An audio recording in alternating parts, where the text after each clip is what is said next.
제가 2016년에 청년 비례대표로 이제 선출이 되었는데 그때 면접 볼 때 그런 얘기를 했어요. 한국에서 나는 지방대 나온 여자다. 그리고 돈도 안 되는 정치 활동하고 있고 저희 아버지를 통해서 제가 미혼모들을 돕고 있었는데 정말 쓸데없는 일을 한다. 그런 얘기를 많이 듣던 사람입니다. 근데 이런 저를 보고 똑같은 이력서를 보고 미국의 하버드라는 대학교에서는 네가 대가가 주어지지 않아도 가치를 쫓아서 열심히 살았구나 라고 판단을 해줘서 합격을 시켰습니다. 저는 대한민국이 그런 사회가 되면 좋겠습니다. 당장 눈에 보이는 학교, 연봉, 직업으로 사람을 평가하는 게 아니라 그 사람이 어떤 삶을 살아왔고 어떤 가치를 추구했는지 그거에 의해서 평가받는 사회가 되면 좋겠습니다. 라는 말을 해서 뽑혔습니다. 네.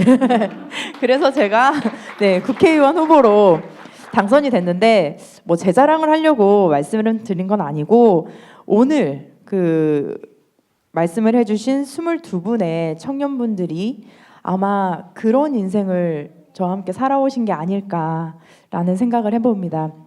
저는 오늘 이렇게 다 메모를 했어요. 오늘 말씀해주신 내용들을 다 메모를 했는데 법안을 만들어야 될 게 한 정말 40개도 넘게 지금 법안이 나왔어요. 그래서 저는 아마 임기 끝날 때까지 이 법안들을 내면 제 할 일을 다 하는 게 아닌가 싶을 정도로 너무나 중요한 말씀들을 많이 해주셨습니다. 특히 제가 이거 관련된 법안들을 또 발의할 때는 오늘 말씀하신 연설자분들에게 직접 좀 초대를 해서 이제 함께 논의를 하고 그 과정에 참여하는 것들을 좀 부탁을 드리고자 하는데 뭐 가능하시겠죠? 네. 그래서 좀 많이 참여를 함께 해주셨으면 좋겠습니다. 제가 또 미국에서 교육받고 가장 놀랐던 거는 고등학교에서 객관식 시험이 없는 학교가 있더라고요. 미국은 객관식 시험이 없는 학교들이 많습니다. 그래서 자신의 생각과 어떤 사고를 말과 글로 표현하는 게 굉장히 익숙해요. 근데 우리나라는 교육을 받으면서 그런 것들을 많이 하지 않았죠. 그럼에도 불구하고 오늘 말씀하신 분들이 저는 사실 미국에서 교육 받으셨나 싶을 정도로 사실 오늘 말씀하신 내용들 이거 하버드 에세이에 쓰면 저는 충분히 가능한 내용들이라고 생각을 합니다. 그 정도로 논리 정연했고 또한 가슴을 울리는 정말 마음에서 우러나는 그런 말씀들이었던 것 같습니다. 마지막으로 아까 국회의원에 청년이 많이 없다라고 말씀을 해주셨는데 실제로 저를 포함해서 지금 1% 300분 중에 3명만 이제 국회의원의 청년이 되고 있는데 제가 한번 과거 데이터를 봤어요. 과거에도 청년이 이렇게 없었을까? 근데 제가 1대 그러니까 재헌국회부터 쭉 봤는데 예전에 초반에는 국회의원이 정수가 200명이었는데 그 중에 50명 이상이 20, 30대더라고요.